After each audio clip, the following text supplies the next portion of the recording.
El tema que elegí para este taller es tipos de diabetes, ¿no? Es muy frecuente en la consulta cuando acude un paciente, ya sea que acaba de ser diagnosticado o que lleva varios años o tiempo de evolución con diabetes, que me hace la pregunta: ¿qué tipo de diabetes tengo, doctor? ¿No? Es sumamente común, a veces porque quizá en la premura del diagnóstico inicial no se profundiza al respecto de eso, y también porque hay una importante falta de información, ¿no? De acceso fácil, ¿no? Entonces vamos a revisar qué tipos de diabetes existen y cómo saber o cómo identificar qué características son las que tienen los diferentes tipos de diabetes para ver cuál se parece más a mi caso y cuál sería, en este caso, mi diagnóstico, ¿no? Primero vamos a ver que tenemos dos grandes grupos. Antes de llegar a hablar de la glucosa, diabetes quiere decir orinar mucho, ¿no? En términos muy simples, quiere decir orinar mucho, un aumento en la producción de orina. Ese es el nombre, diabetes. Ya cuando le ponemos el apellido, existen dos grandes grupos: diabetes mellitus, que son todas las personas que tienen la glucosa alta, y diabetes insípida. Si ven el nombre más detenidamente, hablan prácticamente de diabetes, un aumento en la producción de orina. Mellitus, pues, ¿a qué se parece? A la miel, ¿no? ¿Por qué? Porque el aumento en la producción en la orina está relacionado con el aumento en el nivel de glucosa, o sea, es azúcar. Y la otra, diabetes insípida, ¿qué quiere decir? Es un aumento de volumen de una orina sin sabor, una orina sin nutrientes, sin ningún componente principal más que puramente agua, ¿no? De hecho, la orina de este tipo de pacientes llega a ser prácticamente transparente, ¿no? Cuando nosotros llegamos a orinar transparente, pues cuando consumimos un alto volumen de agua, ¿no? Entonces, ¿cuál es la que vamos a atender o cuál es a la que nos referimos y la más relevante en el país y en el mundo por la gran cantidad de pacientes o personas que afecta? Pues diabetes mellitus, ¿no? La diabetes insípida, para aclarar, es un trastorno también hormonal relacionado a una hormona que se encarga de controlar cuánta orina, cuánto agua o cuánto líquido sin nutrientes contiene la orina. Tomando en cuenta esa hormona o usando esa hormona que se llama hormona antidiurética, nuestro cuerpo regula gran parte del volumen de agua que tenemos en el cuerpo. Puede ser que a veces nos falte y caigamos en una deshidratación y el volumen urinario va a ser muy bajo. O puede ser que tengamos un consumo alto de líquido, pues el volumen urinario va a ser muy alto. Pero es un problema de una hormona que se produce en el cerebro, y la deficiencia de esta hormona hacen que haya una alteración en el control de qué tanto líquido se libera en la orina. Entonces, en resumen, son pacientes que tienen diabetes, no es diabetes relacionada a glucosa, se llama diabetes insípida. La frecuencia, la prevalencia es muy baja, ¿no? La diabetes mellitus, ¿qué es? Pues un aumento en la producción de orina relacionada a un aumento en la producción de glucosa en la sangre. Ese es el tipo de diabetes del que estamos hablando, es el tipo de diabetes que la mayoría de las personas que están en este taller tienen, diabetes mellitus. ¿Ok? Ahora, ¿cuál es la prevalencia del tipo más importante de diabetes mellitus? ¿Cuál es el tipo más importante de diabetes mellitus? La diabetes tipo 2, que ahorita la vamos a ir platicando. ¿Cómo ha ido cambiando la identificación de la prevalencia en el país, en México? Fíjese, en 2012, 9.2% se tenían identificados como diabetes. Subió a 9.4 en el 2016, entre 2018 y 2019 ya superó el 10%, pero en el último estudio que hizo la ENSANUD, que se encarga de hacer estudios dirigidos por encuestas en temas relacionados a enfermedades metabólicas o alteraciones nutricionales, nos dieron una información muy impactante. Era cerca de un 18% de personas que tienen diabetes, ¿no? El número actual es 18%, porque una gran proporción de personas no están diagnosticados todavía. La proporción de personas que ya sabían cuando hicieron este estudio en el 2022 que tenían diabetes era de 12%. Es decir, poco más de una cada 10 personas ya sabía que tenía diabetes, pero había otro 5.8%, es una buena cantidad de personas que todavía no tenían diagnóstico. Como en este estudio o en esta investigación que hicieron, ya se les tomó estudios de laboratorio, se pudieron documentar o diagnosticar personas que aún no tenían ningún síntoma y que tenían un buen rato sin hacerse estudios, que ya cumplían los criterios para ser considerados con un diagnóstico de diabetes. Entonces, la prevalencia o la frecuencia de identificación de una persona que tiene diabetes en el país va aumentando, ¿no? Y va muy de la mano al tema que vivimos de sobrepeso y obesidad, que también va en aumento, ¿no? Estrechamente relacionado. Tomando algún dato por ahí de la población total actual del país de 128.9 millones, podríamos obtener un número que más de 16 millones de personas actualmente viven con diabetes. Ahora, tipos de diabetes. Eh, la gráfica se ve muy simple, pero refleja muy bien lo que está pasando. Fíjense ustedes, la diabetes tipo 2, como abarca prácticamente el 100% de los casos. Estamos hablando de un 89%, cerca del 90%. De 9 personas que tengan diabetes o de 10 personas que tengan diabetes, 9 van a tener diabetes tipo 2. El resto de 10% se divide en dos tipos de diabetes. Diabetes tipo 1, que ahorita vamos a platicar a qué se refiere, y diabetes atípica, ¿no? Que también vamos a platicar cuáles son esos tipos de diabetes atípica, ¿no? Ahora, hablando de diabetes tipo 2, la diabetes que hemos venido practicando, que es la más frecuente, es multifactorial. ¿Qué característica quiere decir que sea multifactorial? Que hay muchos factores que te dan riesgo para tener ese tipo de diabetes. Antecedentes familiares, la misma edad y otro grupo de factores que podemos corregir, que son los factores ambientales. ¿Cuáles son esos factores ambientales? Un estilo de vida sedentario. ¿Qué quiere decir sedentario? Pues una nula o poca actividad física, un consumo de alimentos donde predomine las grasas saturadas, donde predomine el azúcar simple, donde predominen productos procesados y un bajo consumo de verduras, bajo consumo de nutrientes esenciales. Sobrepeso y obesidad siguen siendo las causas o los factores de riesgo más importantes para tener diabetes tipo 2. Y fíjense esto, es prevenible, ¿no? Imagínense que ahorita dijimos que casi ya el 20% de personas del país tiene diabetes y estamos diciendo que es prevenible, o sea, se pudieron haber evitado muchísimos casos de diabetes, ¿no? Y otras dos situaciones que nos competen a los que ya tenemos el diagnóstico es que se controla, eso es importante, y si bien no podemos decir que se cura, en un grupo pequeño de pacientes van a alcanzar la remisión. ¿Qué quiere decir remisión? Un grado de control de la glucosa perfectamente bien, un resultado de hemoglobina glucosilada, que haciendo un paréntesis es un estudio que nos dice cómo le ha ido en los últimos 3 meses de tratamiento y ver si hay control de la glucosa, por abajo de 6.5 sin necesitar medicamentos. Influye mucho qué tantos cambios en estilo de vida, alimentación y actividad física, y así como ejercicio, se ha realizado para poder llegar a ese estado, ¿no? Entonces, ¿qué es la diabetes mellitus? Es un problema en el uso de nutrientes. La glucosa que está en la sangre circula para ser administrado, para ser llegada o entregar a los órganos y tejidos. Por ejemplo, es la principal fuente de energía del músculo, es la principal fuente de energía del cerebro. Y para que pueda acceder al cerebro necesita de insulina. Entonces, en la diabetes hay un problema de resistencia a la insulina, pero también un segundo problema que se agrega, que es la alteración en la producción de insulina. Entonces tenemos una hormona que es muy importante para que la glucosa sea fuente de energía, y a la cual no respondemos tan bien y aparte tenemos poca insulina, ¿no? Esa es la definición de la diabetes tipo 2. El diagnóstico, muy importante tener muy claro cuáles son los criterios diagnósticos, ¿no? Porque luego sale una glucosa en 200 y por ser muy joven les dicen, no, pues como eres muy joven, tal vez tengas prediabetes, ¿no? O sacas 150 y no, no está tan alta, tal vez cenaste pesado. No, los criterios para definir diabetes están muy bien establecidos.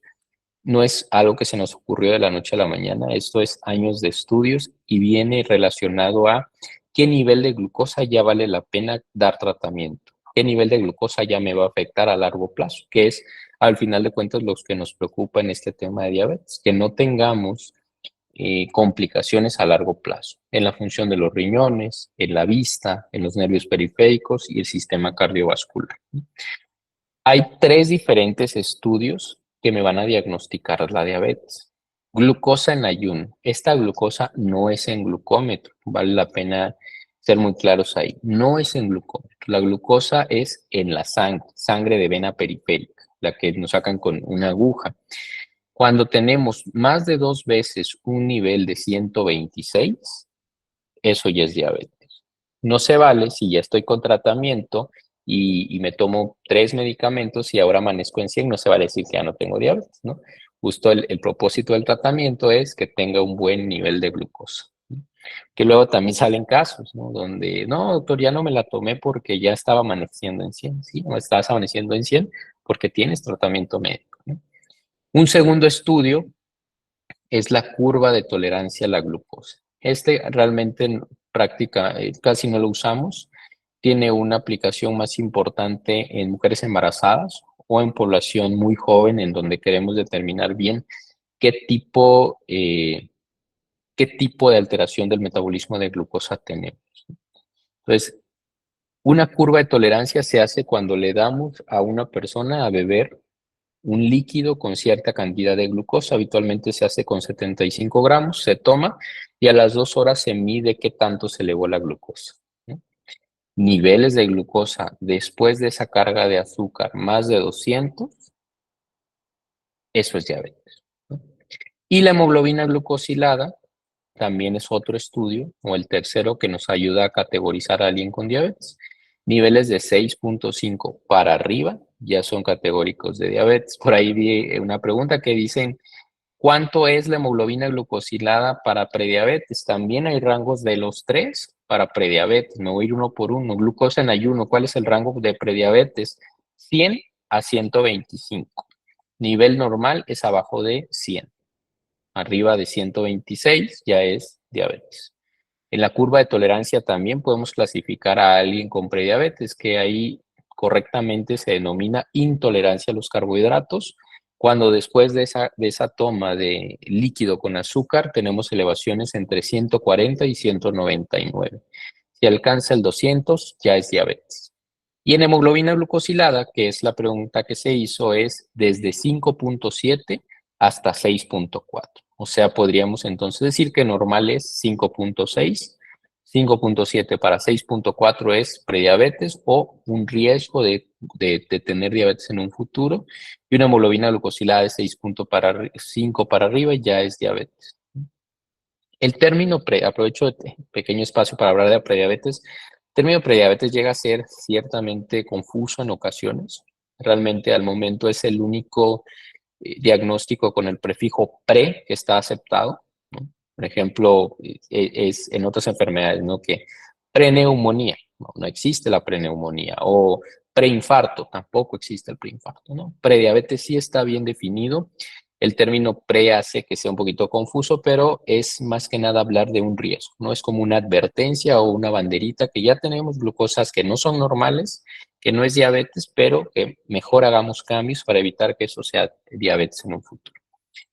Hay un cuarto escenario donde diagnosticamos diabetes que ya no nos esperamos a confirmar. Es decir, estas tres, si por ejemplo ustedes tienen un familiar que saque 130 una única vez, lo recomendado es repetir el estudio antes de dar tratamiento en 2 o 3 semanas para categorizar bien la alteración. Porque es un diagnóstico, pues, a largo plazo de crónico, ¿no? No es para nada sencillo, no se debe tomar a la ligera clasificar a alguien con diabetes. Pero hay un escenario en el cual ya no nos esperamos a la confirmación, que es un paciente ya sea en ayuno o sin ayuno, aunque haya acabado de comer, con más de 200 y algunos síntomas. ¿Cuáles son los síntomas clásicos de diabetes? Seguro usted habrá identificado alguno en su inicio: muchas ganas de ir al baño, mucha sed, mucha hambre, y como un cuarto puede agregarse pérdida de peso asociada a la elevación de la glucosa, algo que llamamos catabolismo. Entonces, en ese escenario, cuando ya hay síntomas compatibles con diabetes, si hay una glucosa arriba de 200, iniciamos tratamiento sin confirmar. ¿Por qué? Porque el cuerpo ya nos está gritando que necesita tratamiento con esos síntomas. ¿Cuáles son los rasgos, perdón, o las características distintivas o más importantes de una diabetes tipo 2? Que hay antecedentes familiares, ¿no? La presencia, no digo que el 100% de pacientes con diabetes tipo 2 tengan antecedentes familiares, pero sí es muy común en abuelos, en padres, hermanos, que llegan a tener antecedentes de ser considerados con diabetes. El sobrepeso y la obesidad son factores sumamente importantes. Fíjense, en México al menos el 65% de la población tiene o sobrepeso o obesidad. Y el porcentaje de sobrepeso y obesidad aumenta de manera importante si solo vemos en personas que viven con diabetes. Otras alteraciones metabólicas relacionadas a diabetes, y esto tiene que ver con el famoso síndrome metabólico. El síndrome metabólico tiene como eje central la resistencia a la insulina, que es el cambio inicial más importante en una persona que en un futuro desarrolla diabetes, y son alteraciones como alteraciones del colesterol, alteraciones de los triglicéridos, hipertensión, presencia de hígado graso, ¿no?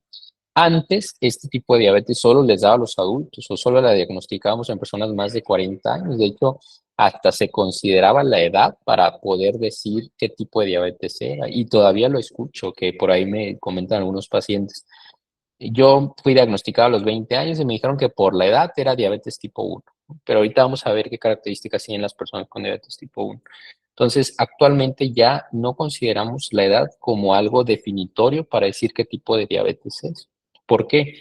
Porque ya se están diagnosticando diabetes tipo 2 en adolescentes o en personas muy jóvenes y ya estamos diagnosticando también diabetes tipo 1 que antes era solo en personas menores de 18 años, en adultos hasta 50 años. Hay un aumento importante en la prevalencia de edades altas o de adultos que están siendo diagnosticados con diabetes.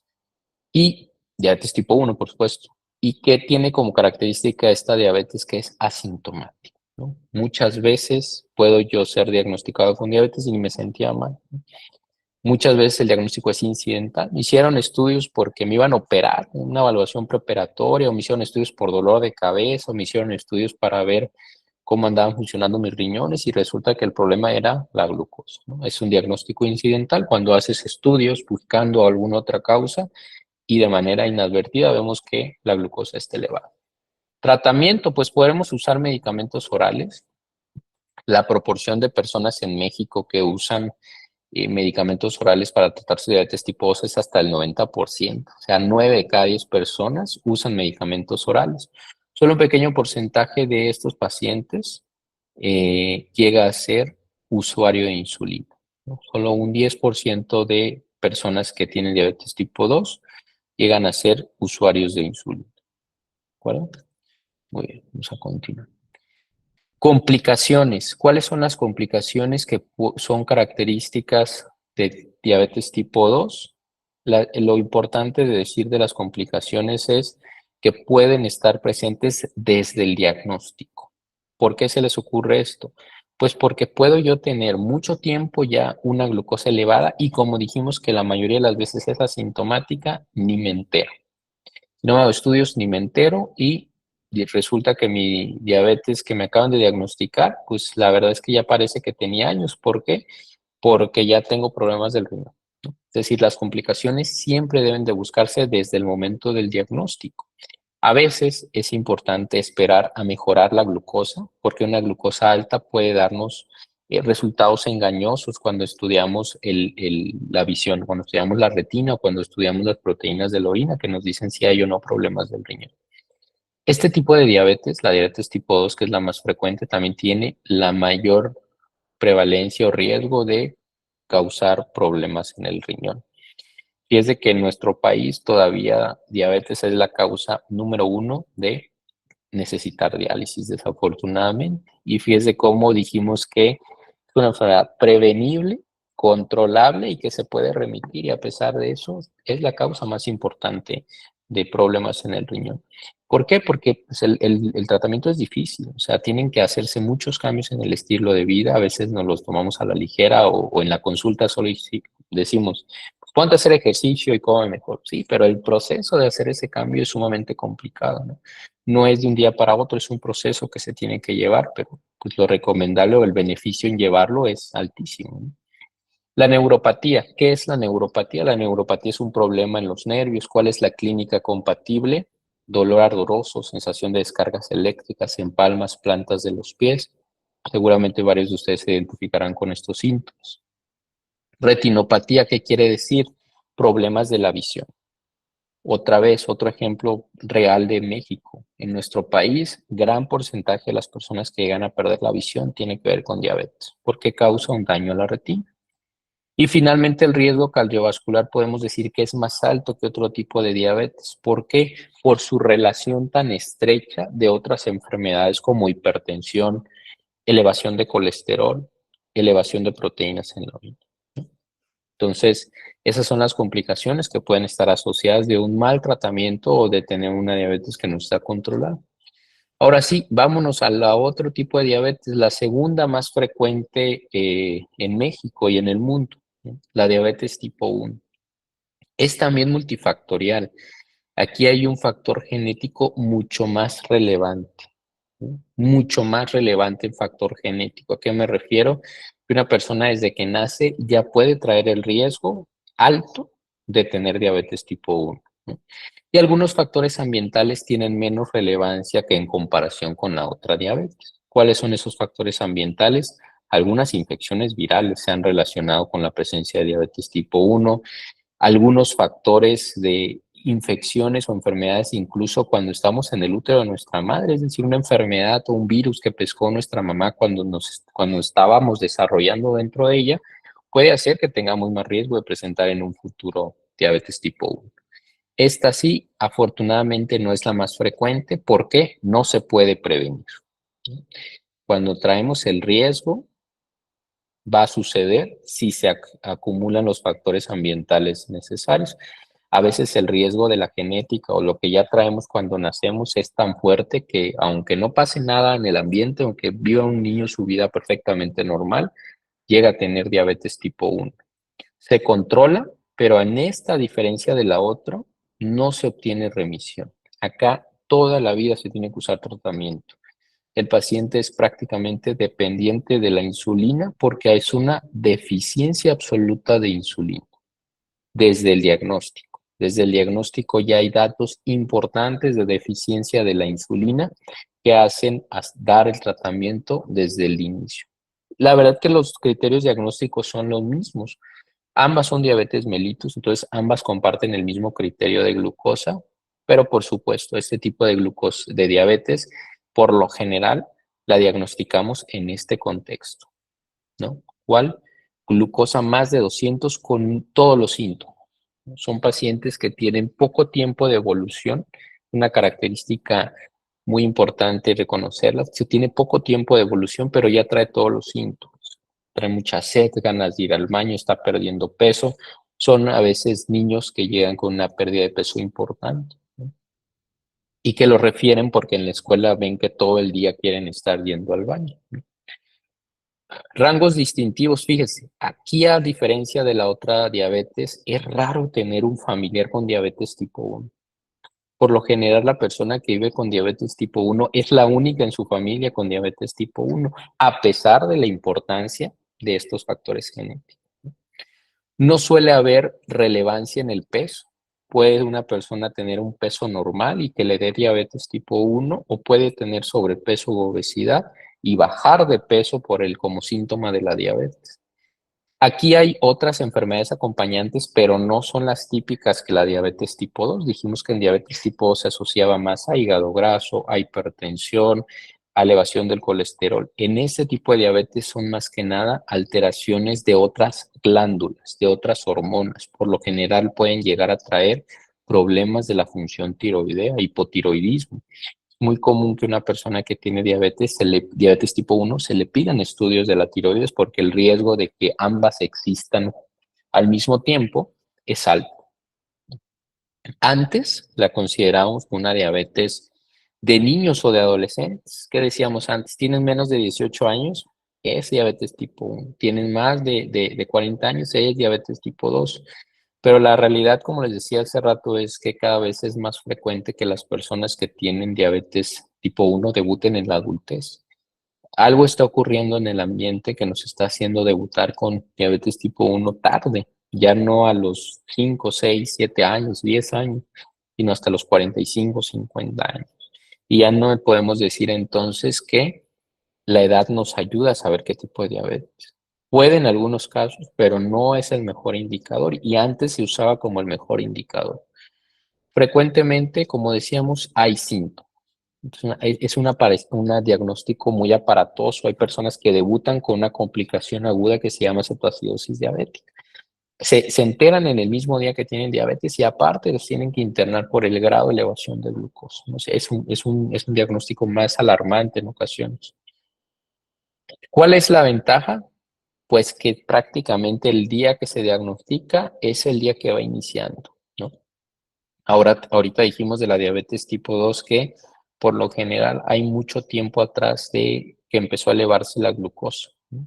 Que al momento del diagnóstico ya incluso podemos o debemos buscar obligatoriamente complicaciones derivadas de la glucosa, a pesar que tenga un mes de diagnóstico. ¿Por qué? Porque puede haber mucho más tiempo de haber ocurrido la primera elevación de la glucosa.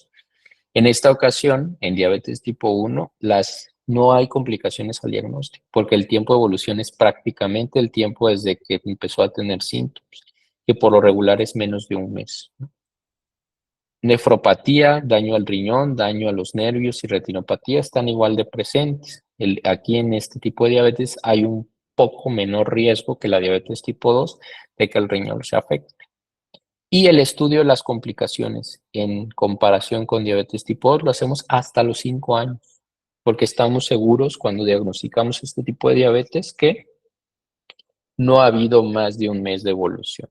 Porque si hubiera habido más de un mes de evolución, nos hubiéramos enterado hace ese mes por la gran cantidad de síntomas y de molestia que genera el paciente. Ahora, ese es el tipo de diabetes, me voy a regresar otra vez, el tipo de diabetes tipo 1, ¿cuál es el tratamiento? Insulinas, ¿no? Por aquí lo platicamos, insulina.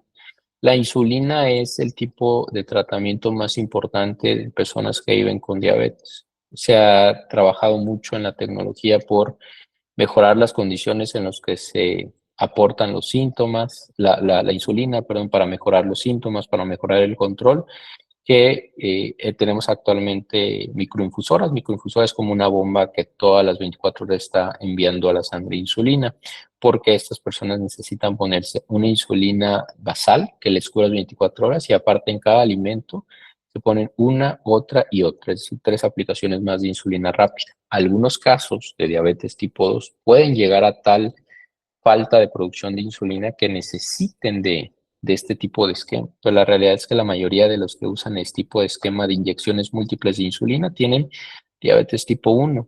Se usan medicamentos orales como complementos, sí, pero no son la piedra angular del tratamiento. No es el tratamiento basal. Pueden o no pueden estar, pero la insulina en diabetes tipo 1 no puede faltar. ¿Okay? Ahora sí, la tercer grupo de diabetes es la diabetes atípica. Aquí se agrupan algunos tipos de diabetes que son muy raros, son sumamente raros y que en conjunto apenas llegan a ser 1 a 3% del total de casos de diabetes. Estos son principalmente la diabetes tipo MODI.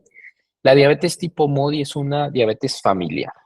Ahí sí hay una alta prevalencia de relacionados familiares directos con diabetes. Por ejemplo, se le dice que es una enfermedad autosómico dominante. ¿Qué quiere decir eso? Que si yo tengo este tipo de diabetes, el 50% de mis hijos lo va a tener. Es decir, si hay 2 hijos, uno va a tener diabetes tipo MODI. Y los hijos de mi hijo también van a tener un 50% de posibilidades de tener diabetes tipo MODI. Es como le decimos una línea recta. Tuvo el abuelo, tuvo el papá o la mamá y tuvo el 50% de los hijos. Y así se va hacia abajo. Porque está relacionado a un solo gen.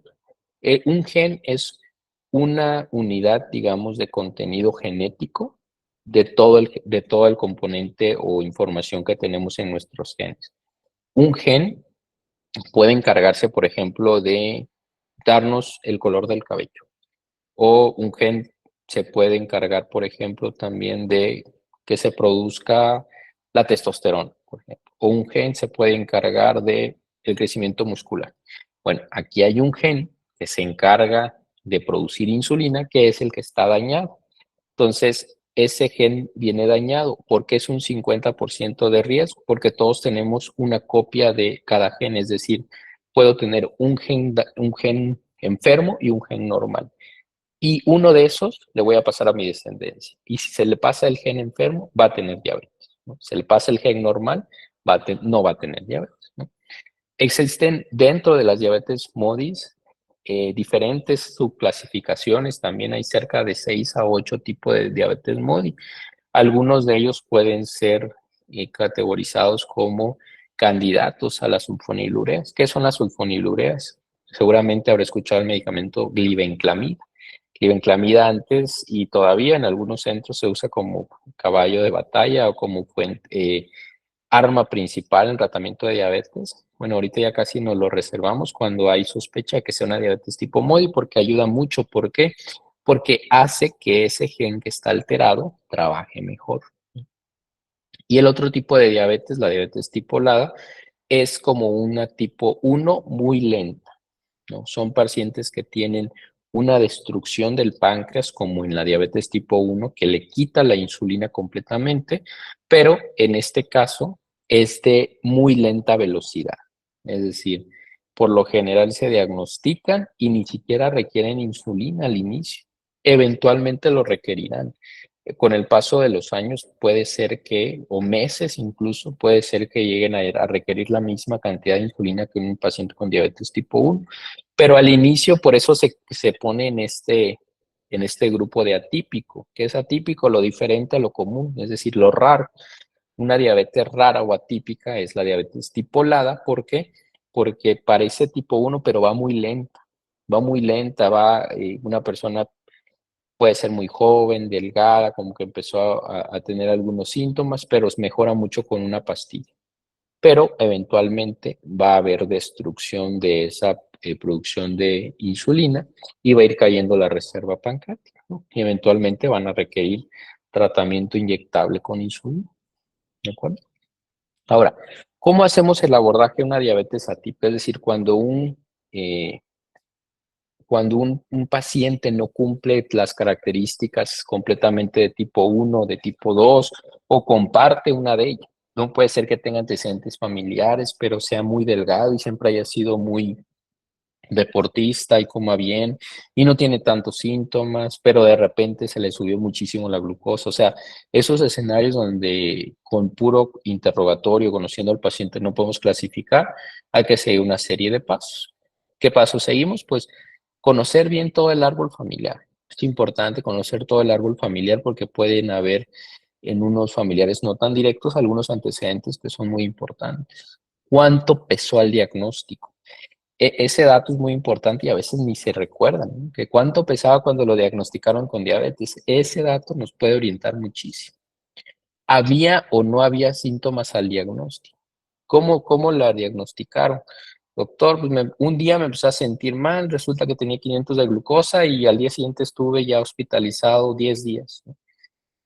Pues doctor, yo me hice estudios porque me sentía un poquito cansado y tenía 150 de glucosa, pero me siento igual con la glucosa en 100 que de 150. O sea, son escenarios muy diferentes y el escenario con el cual se diagnostique una persona va a influir en qué tipo de diabetes es. ¿Qué otras enfermedades también hay? Acuérdense que ahorita dijimos que algunas enfermedades como hipertensión, hígado graso, problemas del colesterol eran más características de diabetes tipo 2 que enfermedades tiroideas o enfermedades autoinmunes como artritis más relacionados a diabetes tipo 1. Hay estudios de laboratorio especiales.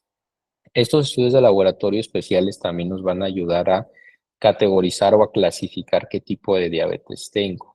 Por un lado, tenemos uno que se llama péptido C. ¿Qué es el péptido C? Me va a hablar de si tengo o no tengo y qué tanta producción de insulina. Es como si midiéramos la insulina. Péptido C es una proteína que se produce en relación 1 a 1 con la insulina, es decir, si tengo 5 de péptido C, puedo asumir que tengo 5 de insulina. ¿Por qué no medimos insulina directamente? Porque hay pacientes que ya les damos insulina. Y si le medimos insulina, lo que vamos a medir es lo que se está inyectando, no lo que el cuerpo produce. Y del otro lado tenemos anticuerpos. ¿Qué son los anticuerpos? Son marcadores de daño al páncreas. Son marcadores que nuestro mismo cuerpo destruyó el páncreas, como puede llegar a pasar en las personas que tienen diabetes tipo 1. ¿De acuerdo? Entonces, esa es una serie de pasos que seguimos. Generalmente estos estudios es raro que los pidamos, a menos que el caso sea muy raro o muy atípico, ¿no? O que se salga completamente de lo esperado para poder dar una clasificación. ¿Y para qué es importante la clasificación? Pues para saber cuál es el tratamiento más adecuado, ¿no? Hay algunos pacientes que tienen un tipo de diabetes que no les va tan bien como con algunos medicamentos, necesitan más inyectables, o algunos pacientes que no necesariamente tienen que tener inyectables, con medicamentos orales es más que suficiente. Entonces, esa es la importancia de hacer la clasificación de manera correcta.